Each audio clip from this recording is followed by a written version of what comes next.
Good morning. I am Professor Somayajalu from NIT Warangal.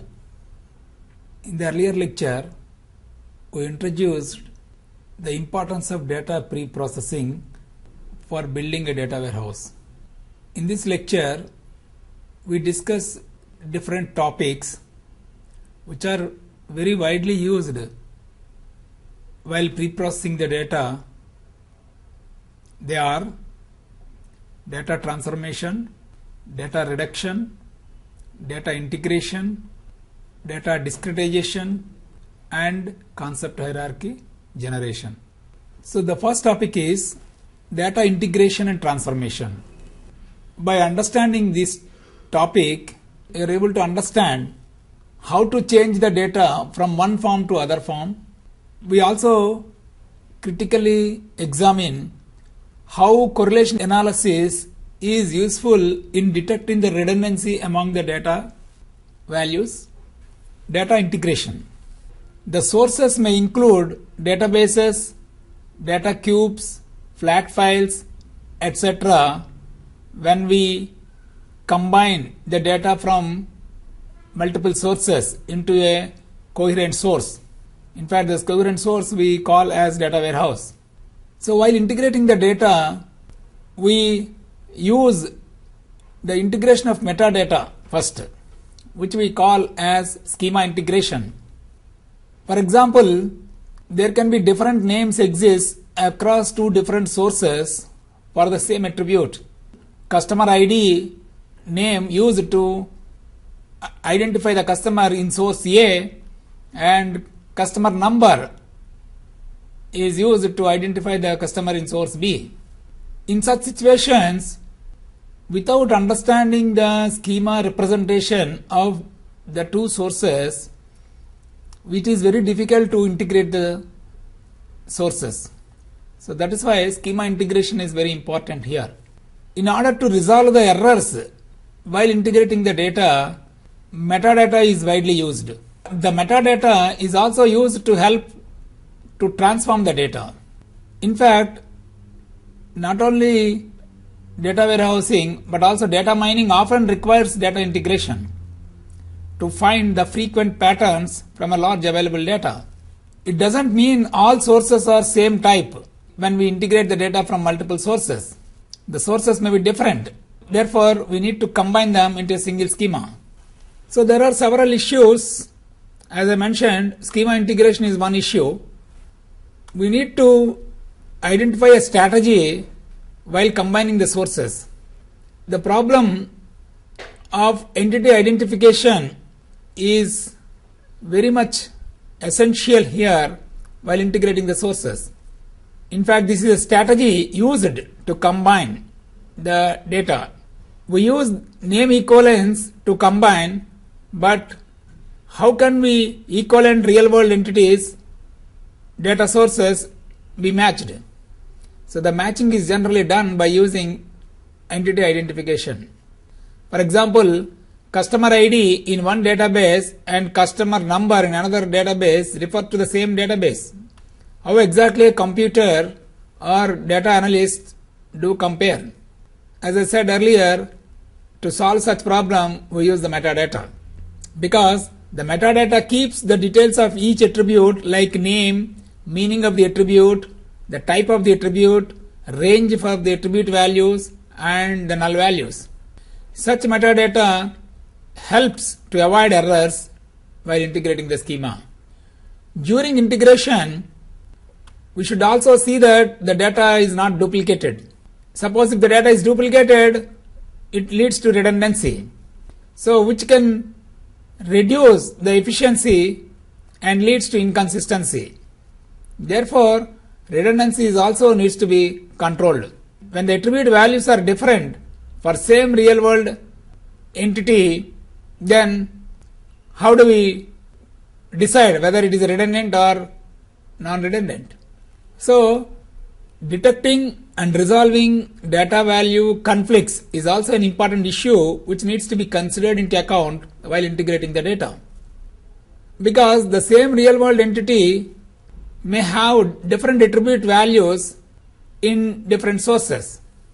And also the reason for having these kind of values may be because of possible representations used in each entity definition.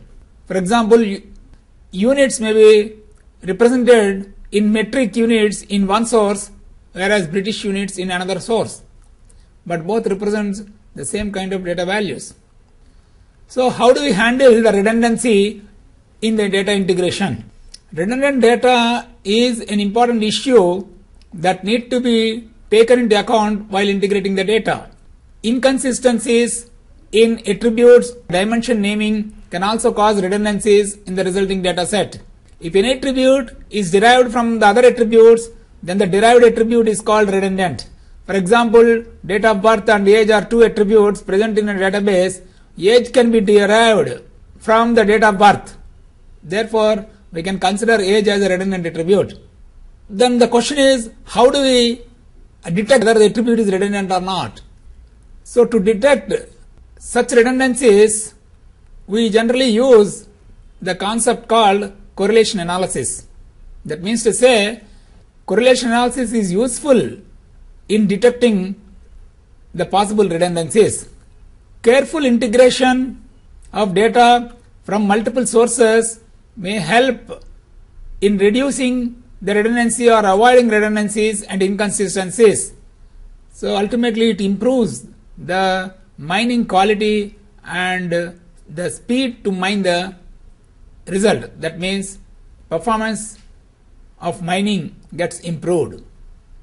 Then what is correlation? How correlation is useful in detecting the attributes will be discussed now.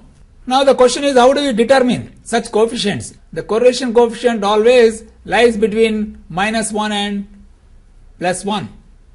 But the question is, how do we compute? For numerical attributes, by using correlation analysis between the two attributes, we can determine how strongly one attribute implied the other on the given data. The correlation coefficient is also termed as Pearson's product moment coefficient, which can be computed by using the formula shown on the slide.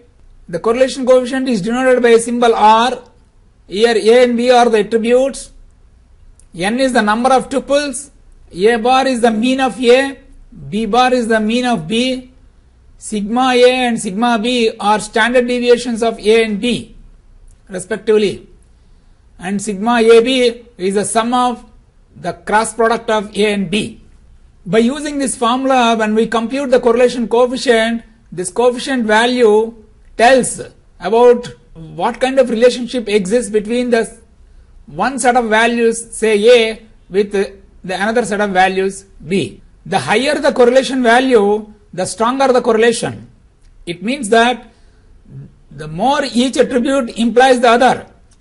Higher correlation value may indicate that the attribute A may be removed as a part of redundancy. So if the correlation coefficient is greater than 0, that means A and B are positively correlated.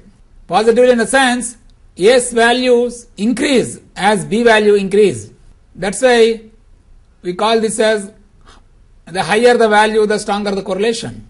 Suppose if the correlation coefficient is equal to 0, then we call that the attributes A and B are independent.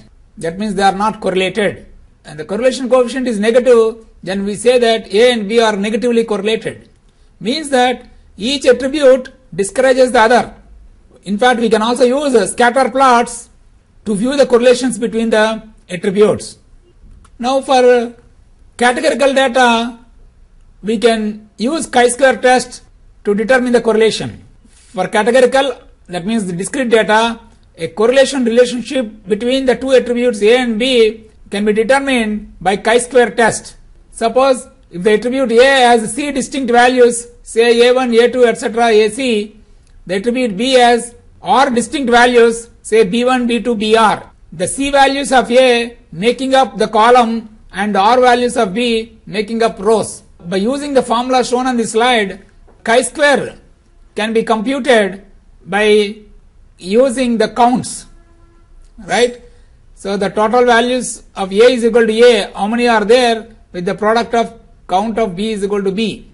The larger the chi-square value, the more likely the variables are related. The cells that contribute the most to the chi-square value are those whose actual count is very different from the expected count. Correlation doesn't imply causality. If A and B are correlated, this does not necessarily imply that A causes B or that B causes A. While analyzing, suppose, the demographic database, we may find that attributes representing the number of hospitals and the number of car thefts in a region are correlated. That means we have identified a correlation coefficient close to 1 here, say. This doesn't mean that the number of hospitals causes the number of car thefts or the number of car thefts causes the number of hospitals. In fact, both are linked to a third attribute called population. So the more the population, more hospitals and more number of car thefts may happen. So now to discuss how chi-square test is applied, the slide shows a simple example related to chi-square calculation using the formula summation of observed minus expected squares by expected. By using this chi-square formula, if you do the computation, we can say that like science fiction and play chess are correlated in the group, as the calculated value of chi-square, say 507, is more than the significance level. This chi-square characteristic tests the hypothesis that A and B are independent. The test is based on a significant level with r minus 1 and into c minus 1 degrees of freedom. So therefore, by using this computation, we can always say that like science fiction and play chess are correlated in the group. So for categorical data, we use chi-square test. Data transformation. Data are transformed or consolidated into suitable forms which are appropriate for mining. There are different kinds of transformation methods which I have already discussed earlier. One is the smoothing method, which is basically used to remove the noise from the data. Then another method is aggregation, data cube computation, summarization. They are all helpful to reduce the data. Binning, regression and clustering also belongs to the category of smoothing methods. Then generalization, by replacing the low level attribute values with the higher level values as per the concept hierarchy, we can generalize the data. So this is also belongs to the category of transformation. Street is replaced by city or country. It means that the street value of every row of the database is replaced by either city value or country value. That means replacing the low level concept by high level concept. There is another kind of transformation called normalization. This is basically used to replace one set of values in a range to another set of values. Basically, it reduces the number of possible values in each range.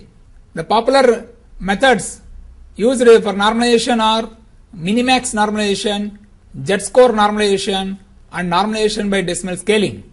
We discuss now each one of the method with an example.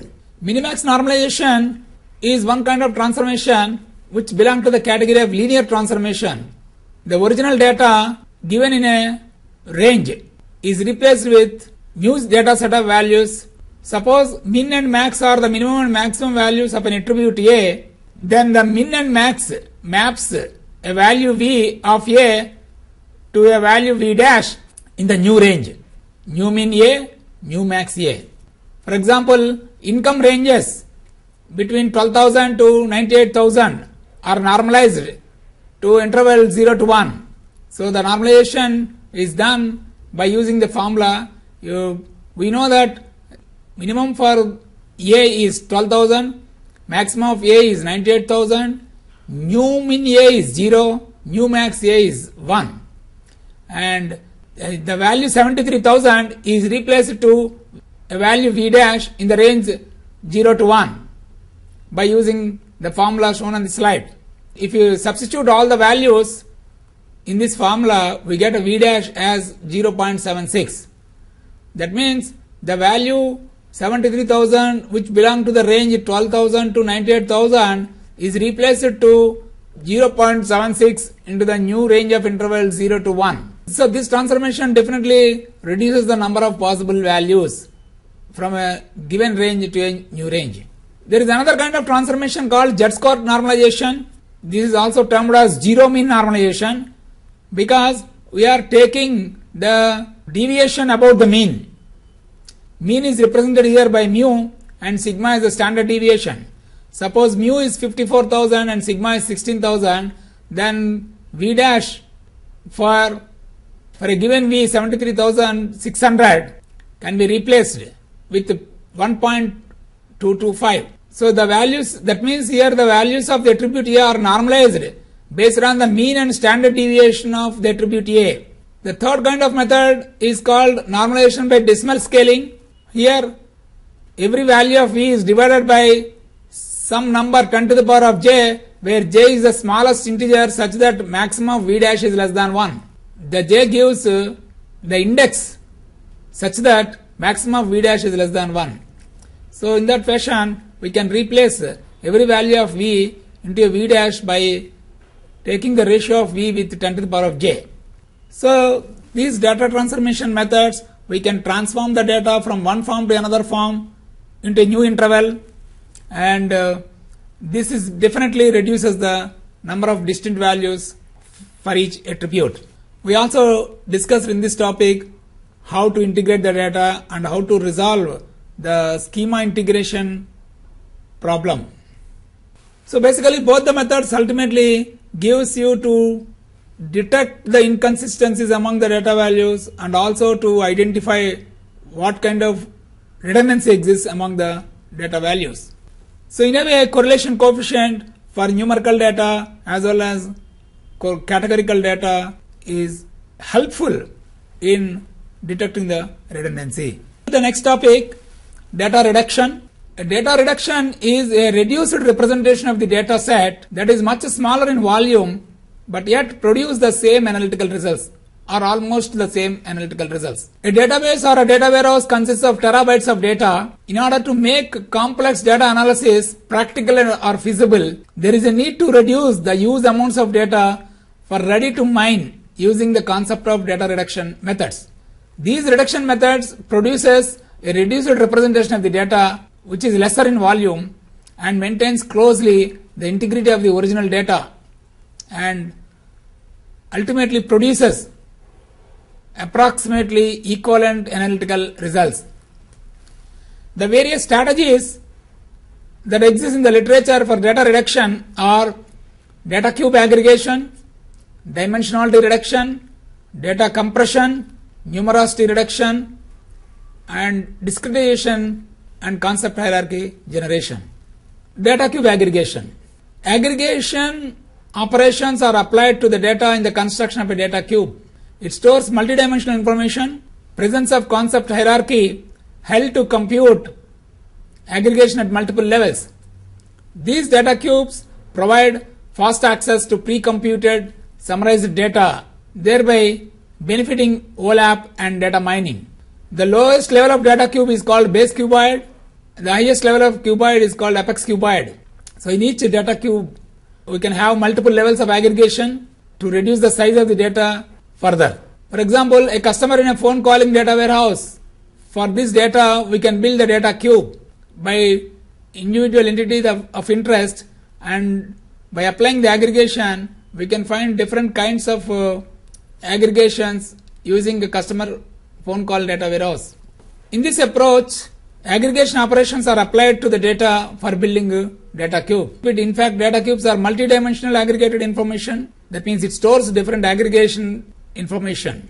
Each cell in a data cube holds an aggregate data value corresponding to the data point in the multidimensional space. It also allows analysis of data at multiple levels. So to do that, we use the concept of concept hierarchy for each attribute. These cubes provide fast access to pre-computed summarized data. Data cubes created for varying levels of abstraction are termed as cuboids. In view of this, data cube can be viewed as lattice of cuboids. Each higher level abstraction reduces the resulting data size. We can also perform queries on aggregated information using data cube whenever it is required. The second method is attribute subset selection. Attribute subset selection is a strategy basically help to identify automatically the most important or essential attributes out of several attributes for a given data set. That means this process eliminates irrelevant attributes or redundant attributes from the database. The goal of the attribute subset selection is to find the minimum set of attributes such that the resulting probability distribution of the data classes is as close as possible to the original data distribution obtained using all attributes. The advantage of this process is it reduces the number of patterns and also understanding of patterns is easy. Due to exponential number of choices exists for a given n attributes, heuristic approaches are used to determine best subset of attributes. The different kinds of heuristic methods for solving attribute subset selection problem are stepwise forward selection, stepwise backward elimination, combining of forward selection and backward elimination, and decision tree induction. These methods are useful for determining the optimal number of attributes, which we call as features. Optimal number of features. In the case of stepwise forward selection, we start with an empty selection and add best attributes one after the other. That's why it's called forward selection. Whereas in the case of stepwise backward elimination, we take all the attributes initially and then we eliminate the less informative attributes from this set recursively. That is why it is called backward elimination. And if we use forward and backward combinedly, then we say that it is a combined forward and backward elimination. So for example, the slide shows a simple tree. Suppose if we have 6 attributes A1, A2, A3, A4, A5, A6, to identify the features that are essential to determine the class label, say class 1 or class 2, this structure takes minimum of 3 attributes. So out of 6 attributes, only 3 attributes are sufficient to determine the class. So first we compare, we divide the data by taking the attribute value A4, then we get distinct classes, 2 groups, then again in each group the attribute A1 is used to determine the class label, whereas in the other group attribute A6 is used to determine the class label. So therefore, if we combine all the attributes used in this tree, we get a set of 3 attributes A1, A4, A6, which is a reduced representation of the initial attribute set. So in the case of best stepwise feature selection, we consider, as I mentioned earlier, the best single feature is picked first, then the next best single feature is picked next, etc. Whereas stepwise feature elimination, worst feature is eliminated first, the next worst feature is eliminated next, like that. Then we can use backtracking and also we can use feature elimination method to determine the optimal branch and bound structure for feature selection method. Another kind of strategy for data reduction is data compression. In fact, there are extensive theories and well-tuned algorithms exist to compress the strings, but whenever we compress the data, it should be typically lossless compression, but we can only do limited manipulation without expanding the compressed data. Whereas if you take audio compression or video compression, typically they are lossy compression with some refinement. Sometimes small fragments of signal can be reconstructed without reconstructing the whole, and typically time sequence is not an audio, and that's very short and very slow, very slowly with time. So if you observe the figure, the original data is compressed and stored in a database which we call as a compressed database. The compressed data, if you reconstruct the original data completely, then we call this as a lossless. If you are only approximating the original data, I repeat, if we get only the approximated original data by decompressing, then we call this as a lossy compression. Dimensionality reduction. In dimensionality reduction, we produce the reduced representation of the original data by applying certain data encoding methods or transformation methods. Data reduction produced using this may be lossy or lossless. If the original data is reconstructed from the corresponding data without any loss of information, as I mentioned earlier, is termed as lossless. otherwise it is lossy. There are several methods exist in the literature, but we concentrate only the two popular methods related to lossy dimensionality reduction, namely wavelet transformation and principal component analysis. Wavelet transformation is a signal processing method. This method takes data set and viewed as a data vector x as input and produces numerically different vector x dash of wavelet coefficients as output. Both vectors x and x dash are of same length. Here x is viewed as an n-dimensional data vector. Due to truncated nature, wavelet transformed data reduced to data representation. By considering user-defined threshold, all wavelet coefficients larger than the user-specified threshold will be retained and all coefficients less than the user-defined threshold are set to 0. In view of this, data representation is very sparse. Operations on sparse data can be performed very fast compared to non-sparse data. This method is also suitable for removing noise without smoothing out the main features of the data. Also, using inverse transformation method, from a given set of coefficients, an approximation of the original data is constructed. This approach is used also for multidimensional data sets such as data cubes. First we transform the first dimension, then to the second dimension, and so on. The computational complexity involved is linear with respect to the number of cells in the data cube. Wavelet transforms provide good results on sparse data or skewed data and data on ordered attributes. So the method works like this. Length L must be an integer power of 2. So if it is not an integer power of 2, then we can pad with zeros if required. Then each transform has two functions, smoothing and difference. And this method is applicable to pairs of data resulting two sets of data of length L by 2. Until it reaches the desired length, we apply the two functions recursively. Another method is called principal component analysis. This method locates for k n-dimensional orthogonal vectors that can be best used to represent the data. Here k is always less than the number of data points, number of data attributes. So that means this method finds the best k orthogonal vectors, which we termed as principal components, that can be used to represent the data. This way the original data is projected onto much smaller space, which results in dimensionality reduction. This method combines the essence of attributes by creating an alternative smaller set of variables. Principal component analysis is computationally inexpensive and can be applied to ordered attributes as well as unordered attributes. This also handles sparse and skewed data. Principal components can also be used as inputs to multiple regression and cluster methods. So this is a better approach for handling sparse data, whereas wavelet transforms method is suitable for data of high dimensionality. So the steps of determining the principal components are shown on this slide. First we normalize the input data. Each attribute falls within the same range. That must be ensured here by using the normalization process. Then we compute k orthonormal vectors. These orthonormal vectors are called principal components. Each input data is a linear combination of the k principal component vectors. That means we express each data element is a linear combination of these k principal component vectors. Principal components are sorted in the decreasing order of their significance or strength.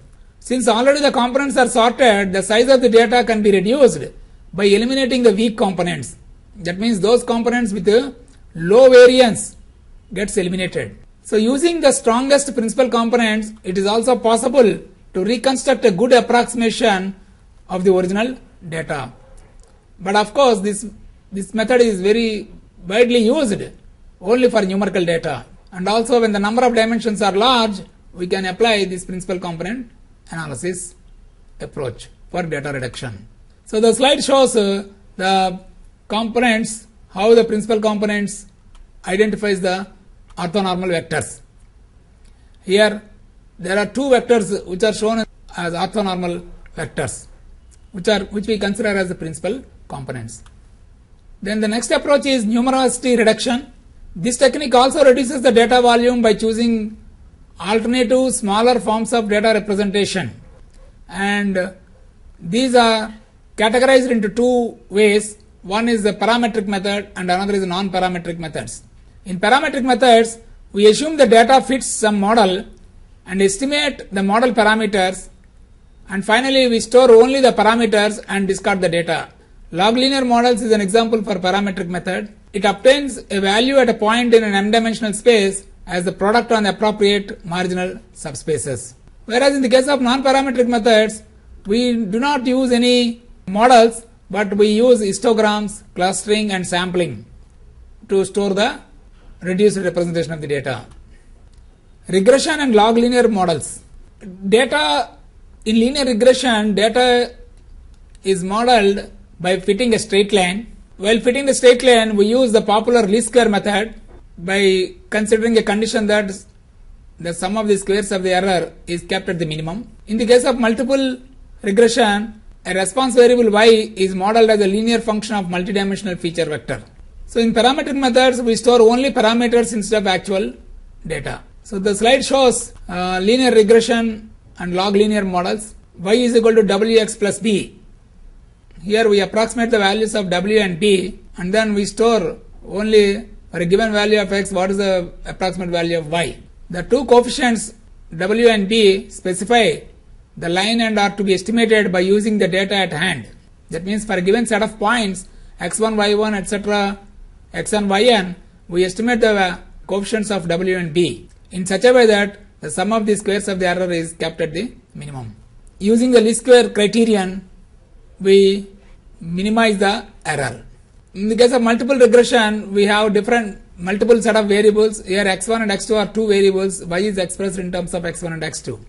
So in this case, we estimate the coefficients b0, b1 and b2 in such a way that the sum of the squares of the error is kept at the minimum. The multivariate table of joint probabilities is approximated by a product of lower order tables in the case of log linear models using the probability calculation. Another kind of data reduction method which belongs to the category of non-parametric kind is known as histogram. Histograms divide the data into buckets and store the average for each bucket. Of course, we can use either equal width partitioning or equal frequency partitioning. Equal bucket range is taken in the case of equal width partitioning, whereas equal depth, the occurrences, based on the occurrence of values, we use equal frequency approach, partitioning. With the least histogram variance, we can also find the optimal value in the sense that by taking the weighted sum of the original values that each bucket represents. Maximum difference is another parameter rule considered into account here. We can set the bucket boundary between each pair of. So basically, whenever we plot an histogram, the frequency of each, the interval and the number of occurrences of. Then another data reduction method is called clustering. In clustering, we partition the data into different clusters based on the similarity measure and store only the cluster representation.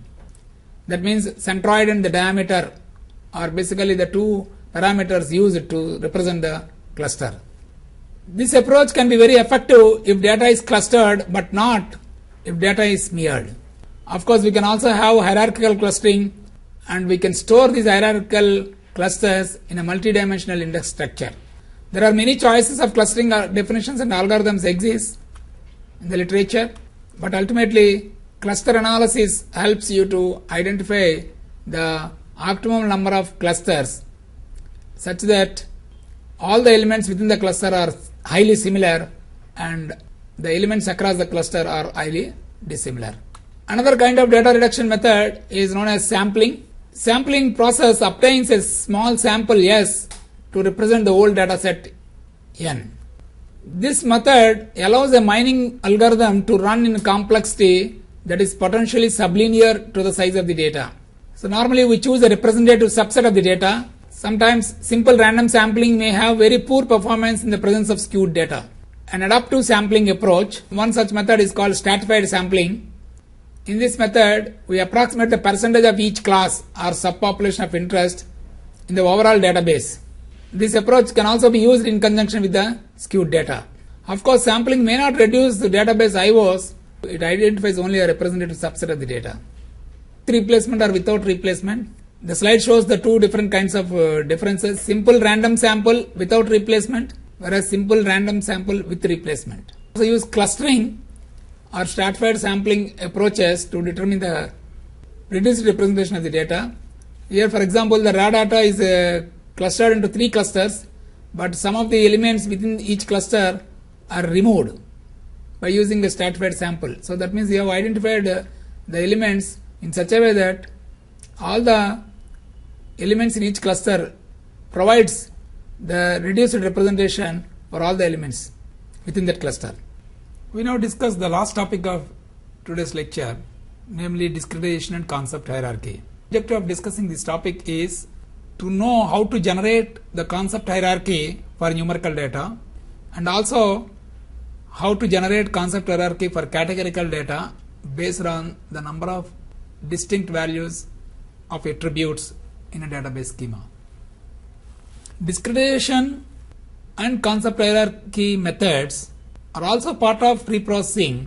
The main advantage of using these techniques is that mining on reduced representation of data needs less number of inputs or output operations and is more efficient than mining on large non-generalized data set. Discretization generally uses different kinds of attributes. The attribute may be a nominal type where the values form an unordered set, for example color, profession, etc. Or it can be ordinal where the values form an ordered set, academic rank or organizational hierarchy belong to this category. Or it can be continuous where real numbers, integers or real numbers. Each continuous attribute is divided into various intervals by taking its range, and each interval is named with a label called interval label while discretizing the data. This way, several values which belong to a particular interval of a continuous attribute is replaced with the corresponding interval label. This process simplifies and reduces the original data. And finally, this process also provides easy to use and knowledge level representation of mining results. So in a way, the discretization also belongs to the category of data reduction. It prepares further the data for analysis. Concept hierarchy is also another kind of discretization process. Discretization methods, if the class information is not used, then the discretization methods are termed as unsupervised discretization methods. You can apply discretization process either in a top-down manner or bottom-up manner. In the top-down discretization, we use the split approach. In this, the process starts by identifying one or few points called cut points or split points to divide entire attribute range, and this process gets repeated recursively on the resulting intervals. Whereas in the case of bottom-up discretization, the process starts by considering all continuous values as potential split points, some split points by merging neighborhood values to form intervals. This process gets repeated recursively to the resulting intervals. Concept hierarchy for a given numerical attribute also defines discretization for that attribute. So it recursively reduces the data by collecting and replacing low-level concepts by higher-level concepts. For example, numerical values for age attribute may be replaced in each row by higher-level concepts as young, middle-aged or senior people. Another example for concept hierarchy based on discretization is, suppose if you have a marks attribute and the values of marks attribute which can be replaced with high-level concepts such as excellent, good, satisfactory and fail. And if we replace, definitely it will minimize the number of distinct values for attribute marks. This type of generalization is more meaningful and easier to interpret, although we lost the original data. The advantage of this approach is that it provides consistent representation of data mining results among multiple data mining tasks. Concept hierarchy can be generated either manually or automatically. Automatic generation of concept hierarchy for numerical and categorical attributes is less tedious and consumes less time for a domain expert or a user, whereas manual generation of concept hierarchy is laborious and consumes more time. Also, many concept hierarchies for categorical attributes are implicit within the database schema and so it can be automatically generated at the schema definition. In view of the above facts, concept hierarchies for numerical attributes can automatically be generated based on the data discretization. Now the question is, can we generate concept hierarchy manually? So the answer is yes, it is possible to generate, but it requires a lot of time and a tedious process. You know why is it difficult? Ranges for each attribute may be very wide and we update database very frequently. Due to these reasons, manually defining concept hierarchy is tedious. But for numerical data, methods exist for automatic generation of concept hierarchy or dynamically to refine the concept hierarchy. In fact, many hierarchies for categorical attributes are implicit within the database schema and can be automatically defined at the schema definition level. Now we discuss different kinds of discretization methods. Typical discretization methods are binning methods, histogram analysis, cluster analysis, entropy based discretization, and discretization by intuitive partitioning. Binning methods. Top-down split techniques based on a specified number of bins are used here. Since binning approach is not using any information related to class information and it is belong to unsupervised class of methods. These methods are sensitive to number of bins specified by user and also sensitive to presence of outliers. In fact, in the earlier lecture, we discussed various smoothing methods for binning. Methods are also useful for generating concept hierarchies. Histogram analysis. This approach also belongs to unsupervised since this approach doesn't use any class information. This approach partitions each attribute value into disjoint buckets, and this approach also belongs to top-down split and unsupervised class. We now discuss histogram analysis. Basically, histograms are useful to approximate the data distribution. For generating histograms, we will use partition rules. In equal width histogram, the values are partitioned into equal sized partitions. For example, marks attribute can be partitioned into 4 intervals with width as 24. Whereas in the case of equal frequency histogram, the values are partitioned so that each partition contains the same number of data tuples. By applying the histogram analysis approach recursively to each partition, we can automatically generate concept hierarchy with multi-level. Of course, we can also use the minimum interval size per level to control the recursive procedure. Minimum interval size specifies either minimum width of a partition or minimum number of values for each partition at each level. Based on cluster analysis of data distribution also, you can partition the histogram. So the slide shows a histogram for a unit price by partitioning into different intervals. The histogram consists of a set of rectangles that reflect the counts or frequencies of the classes present in the given data. Then the other kind of method is known as entropy based discretization. The next method is called cluster analysis. Cluster analysis also uses either a top-down split or bottom-up merge approach, and also it belongs to the category of unsupervised. All the methods, namely histogram methods, binning methods or clustering analysis methods, can be applied recursively to generate the concept hierarchy. Each method in general assumes that the values discretized are sorted in ascending order. Other kind of methods are entropy based discretization, interval merging by chi-square analysis, and segmentation by natural partitioning. We now discuss each method in detail. Entropy based discretization. Entropy is one of the commonly used technique for a discretization measure, and it belongs to the information theory and is based on the concept of information gain. Entropy based discretization is a supervised and top-down splitting method. This method explores the class distribution information in calculating and determining split points. Here, data values are partitioned based on the attribute range.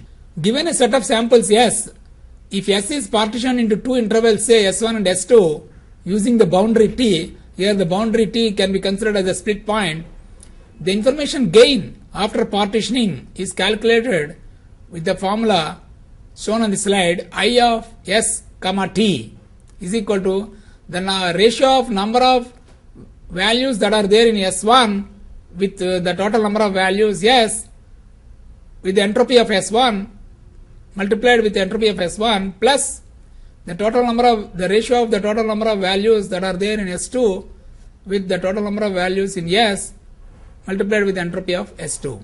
Entropy is calculated again based on the class distribution of the samples in the set. Given m classes, the entropy of S1 is calculated using the formula shown on the slide.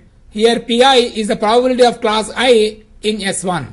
To discretize the numerical attributes A, this method selects a split point which has a minimum entropy and recursively partitions the resulting intervals to arrive at a hierarchical discretization and forms finally the concept hierarchy for attribute A. So the boundary or the split point may reduce data size and improve the classification accuracy. In fact, the recursive process is stopped when some stopping criteria is met. Now we discuss the different steps. The class label attribute defines the class information per tuple. The basic method for entropy based discretization consists of 3 steps. Each attribute value of A is taken as interval boundary or split point to partition range of A. That is, a split point for A can divide the tuples in D into 2 subsets, satisfying conditions that A less than or equal to split point and A more than split point respectively. This step helps us in creating a binary discretization. That means we are dividing the database into 2 parts. All the rows where the attribute value A is less than or equal to split point as one group, and all the attribute values of A is more than the split point as another group. In step 2, entropy based discretization uses the information regarding class label of tuples. Suppose we want to classify the D by partitioning an attribute A and some split point. What we need to determine is a split point in such a way that it separates the tuples of D into 2 disjoint classes. That is, it should return exact classification. This is an ideal situation. For example, with respect to D, all tuples to say class C1 will fall into one partition and all tuples of class C2 will fall into another partition. This is not always possible because first partition may contain some tuples of C1 as well as some tuples of C2. The question is, how much more information is needed further for perfect classification after this splitting? This we termed as expected information requirement. The expected information requirement of database D based on the attribute A is computed using the formula shown on the slide in step 2. Number of values in D1 by number of values of D into entropy of D1 plus the number of values of D2 by the number of values of D into entropy T2. Here D1 and D2 correspond to tuples of D satisfying the condition that A is less than or equal to split point and A is more than split point. D is the number of tuples in D are denoted with cardinality of D. The entropy function is calculated based on the class information of the tuples in the set. For example, for a given m classes say C1, C2, C3, etc. Cm, the entropy of D1 is shown on the slide. Here entropy of Di is calculated with minus sigma I is equal to 1 to m Pi log to the base 2 of Pi. Here Pi is the probability of class Ci in D1, determined by dividing the number of classes of Ci in D1 by the total number of tuples in D1. Therefore, when selecting a split point for attribute A, we are interested in picking of the attribute value that gives the minimum expected information requirement. So, this result is still how much minimum amount of expected information needed to perfectly classify the tuples after partitioning by A less than or equal to split point and A more than the split point. This ultimately equivalent to the attribute value pair with the maximum information gain. Similarly, we calculate the entropy of D2. We use the split point to partition the range of A into 2 intervals corresponding to this split point. So in a nutshell, step 2 basically determines the expected information requirement for classifying the tuple. Step 3 is a stopping condition. I repeat, step 3 specifies a stopping condition. Stopping condition used here is that minimum information requirement on all candidate split points which is less than some minimum threshold, or when the number of intervals is greater than a a threshold called max interval. This approach reduces the data size. Since it uses class information, it belongs to supervised approach. Interval boundaries or split points are defined to occur in places where it can give better classification accuracy. The next method is interval merging by chi-square analysis. So the methods discussed so far are based on top-down splitting strategy, where this approach belongs to bottom-up merge strategy. That means interval merging by chi-square analysis is a bottom-up merge approach. And also it belongs to supervised because it uses class information. Three conditions are used in this approach as a stopping criterion. Merging stops when chi-square values of all pairs of adjacent intervals exceed some threshold, which is generally determined by specified significance level. Very high value of significance level for chi-square test may cause over discretization, and very low value may cause under discretization. That is why significance level is generally chosen between 0.10 and 0.01. The second condition is related to the number of intervals cannot be pre-specified. For example, max interval here cannot be pre-specified here. And the third condition is relative cross frequencies should be fairly consistent within an interval. Some consistency is allowed in practice, but within the pre-specified interval, I repeat, within the pre-specified threshold, which is estimated from the training data, generally we use 3% of data. This helps to remove irrelevant attributes from the data set. So this method starts like this. Each distinct value of numerical attribute A is considered to be in one interval. Then chi-square tests are performed for every pair of adjacent intervals. Adjacent intervals with the least chi-square values are merged together, since low chi-square values for a pair indicate similar class of distribution. The merge process proceeds recursively until a predefined stopping criterion is met, which we have defined earlier, the three different kinds of stopping conditions. So using these three conditions, by following these three conditions, the merge process proceeds recursively until these three conditions are met. The methods discussed so far are useful for determining numerical hierarchies, but many users may be interested in viewing the numerical ranges partitioned into relatively uniform, easy to read intervals that appear natural or intuitive. For example, salaries of employees, annual salaries may be divided into ranges like 75,000 to 85,000 rupees, are often more desirable than ranges like 76, 774, 85,102, obtained by some clustering analysis approach. In general, the rule partitions a given range of data into 3, 4 or 5 relatively equal width intervals recursively and level by level based on the value range at the most significant digit. By applying these rules recursively for each interval, ultimately give a concept hierarchy for the given numerical data. The rules are shown on the slide.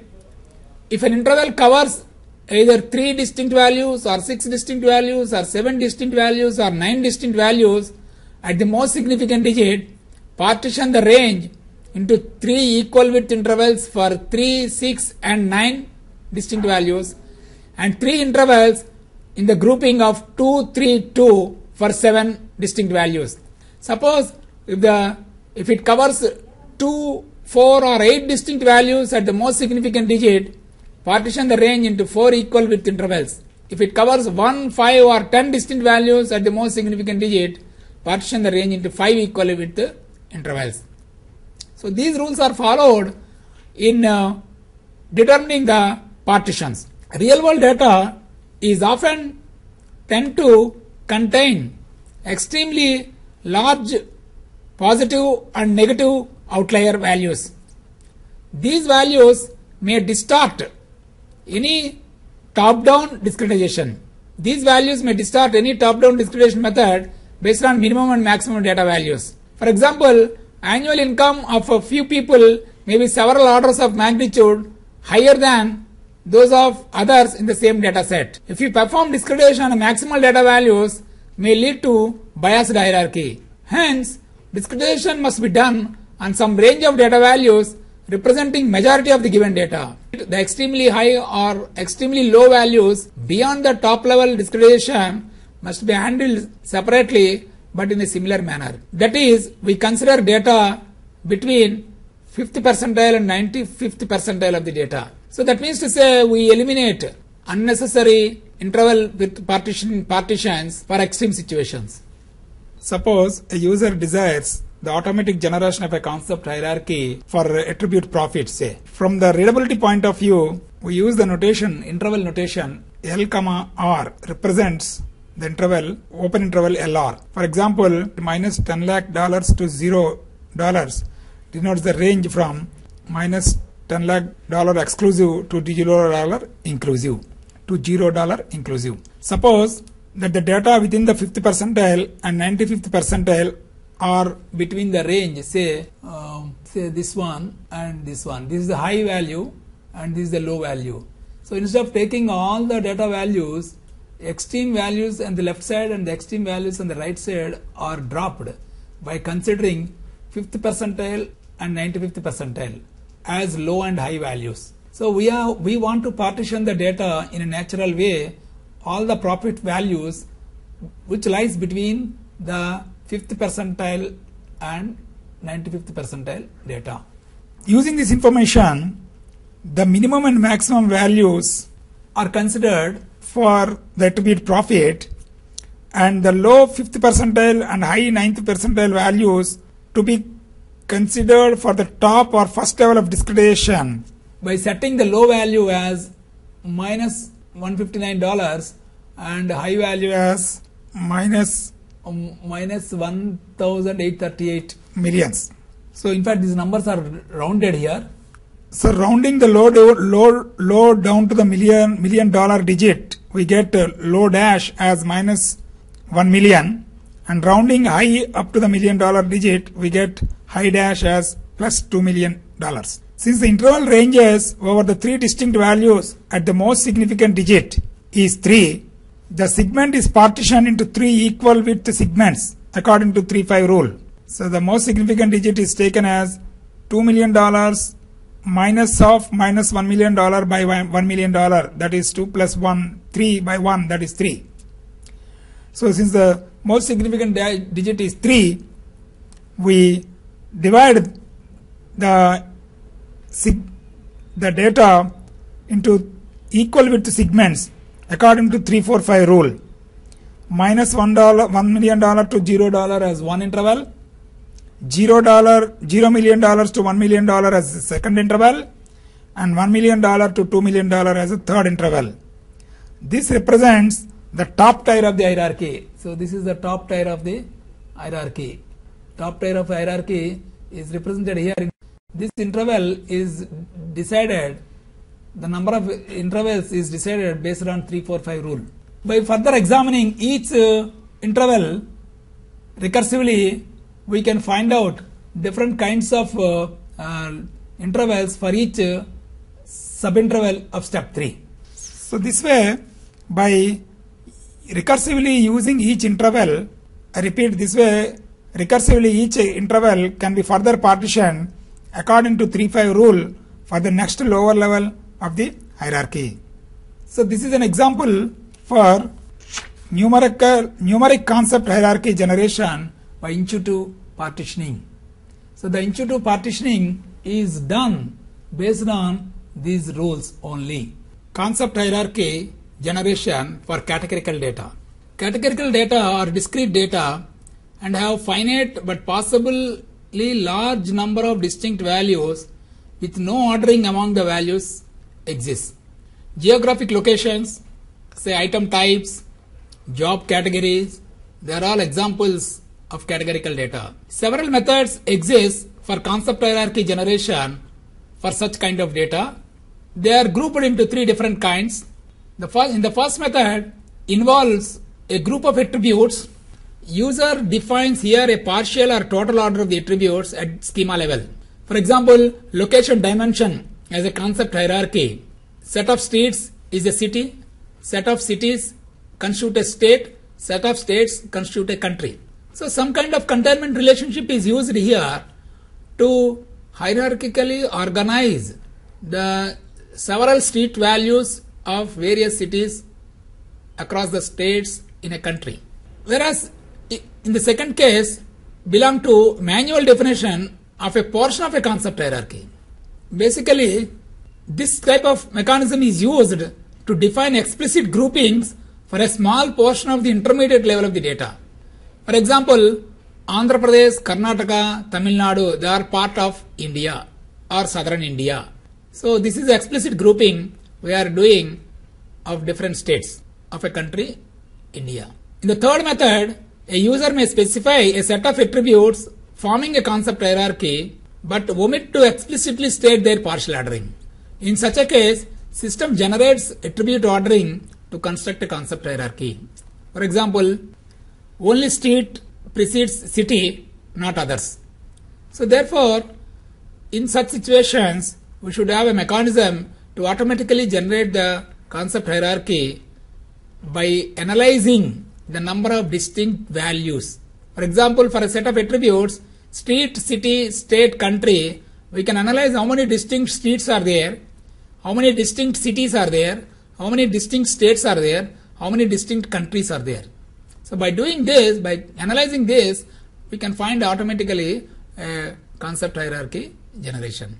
For example, by analyzing the attribute values in a database over street, city, province, state, province or state or country, suppose if there are 15 distinct values for country and 365 distinct values for province or state and 3567 distinct values for city and finally 6,74,339 distinct values for street exists in your database, then we can generate automatically the concept hierarchy by arranging the number of distinct values of each attribute in the increasing order, and then we put the highest level attribute having the lowest number of distinct values as a root node in the concept hierarchy.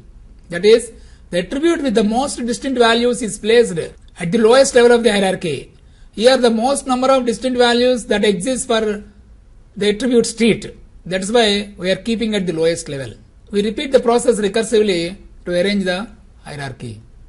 Of course, there can be some exceptions exist for the time dimension, weekday, month, quarter, year. In this situation, there will be 7 days, but months are 12, but number of quarters are 4. Year may be any number. So, but this is an exception as far as the automatic generation of concept hierarchy is concerned. So that is to say, some hierarchies can be automatically generated based on the analysis of the number of distinct values per attribute in the data set. So this way we can generate the concept hierarchy automatically by just computing the total distinct values for each attribute and placing the maximum number of distinct values that exist for an attribute at the lower level and placing the lesser number of distinct values of the attributes at the higher level. In this lecture, we discussed 3 different topics, namely data reduction, data transformation and normalization, and concept hierarchy for numerical data as well as for categorical data. So all these methods are part of data pre-processing. These methods are to be applied in designing a data warehouse. We need to appropriately choose the methods for reduced representation of the data. Thank you.